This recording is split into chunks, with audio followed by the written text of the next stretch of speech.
நெட்ஃப்ளிக்ஸ்ல release ஆயிருக்க Telugu comedy படமான maths square படம் எப்படி இருக்குன்னு பார்க்கலாம். மேக்ஸ் படம் 2023ல தெலுங்குல ரிலீஸ் ஆகி சக்க போடு போட்ட படம். அந்த படத்தோட தொடர்ச்சியா வந்திருக்க இந்த படத்தோட கதை என்ன அப்படின்னு பார்த்தா, லட்டுக்கு கல்யாணம் நடக்க இருக்கு. அதுக்கு திரும்பவும் மேட் கோஸ்டி ஒண்ணு சேர்றாங்க. அப்போ எதிர்பாராத விதமா அந்த கல்யாணம் நின்னுடுது. அதனால அந்த சோகத்த கொண்டாடுறதுக்காக அந்த குரூப் கோவா கிளம்புது.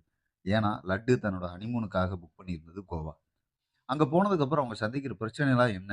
லட்டுக்கு கல்யாணம் நின்னதுக்கு காரணம் என்ன? கோவால வர்ற பிரச்சனை எப்படிலாம் சமாளிக்கிறாங்க? அந்த மேட் கோஸ்ட்டுக்கே தெரியாம அங்க இருக்க ஒரு ட்விஸ்ட் என்ன அப்படிங்கிறது தான் இந்த படத்தோட கதைக்களமே. மேட் கேங்ல எல்லாருமே அவங்களோட கேரக்டர நல்லாவே பண்ணியிருக்காங்க. இருந்தாலுமே சில இடங்கள்ல கொஞ்சம் ஓவர் ஆக்டிங் இருக்கும்னு தான் தோணுச்சு. அந்த கேங்ல மத்த எல்லாரையும் விட எல்லா நேரமும் பல்ப் வாங்கிட்டு இருக்க லட்டுவோட கேரக்டர் தான் தனியா கவனம் பெற மாரி இருக்கும். ஹீரோயின்கள்னு பெருசா யாருமே இல்ல. சுனில் கேரக்டர் டிசைன் நல்லாவே இருந்தது.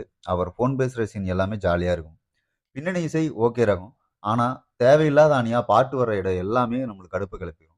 ஃபர்ஸ்ட் பார்ட்ல படம் எல்லாருக்குமே பிடிச்சது காரணமே படத்துல இருந்த யதார்த்தமான காமெடி தான். ஆனா இந்த செகண்ட் பார்ட்ல அது ரொம்பவே மிஸ்ஸிங். பல இடங்கள்ல காமெடி வலிய திணிச்ச மாதிரியும், அதையும் நடிகர்களோட ஓவர் ஆக்டிங்ல அது இன்னுமே நம்மளுக்கு ரொம்ப கடுப்பேத்துற மாதிரி தான் இருக்கும்.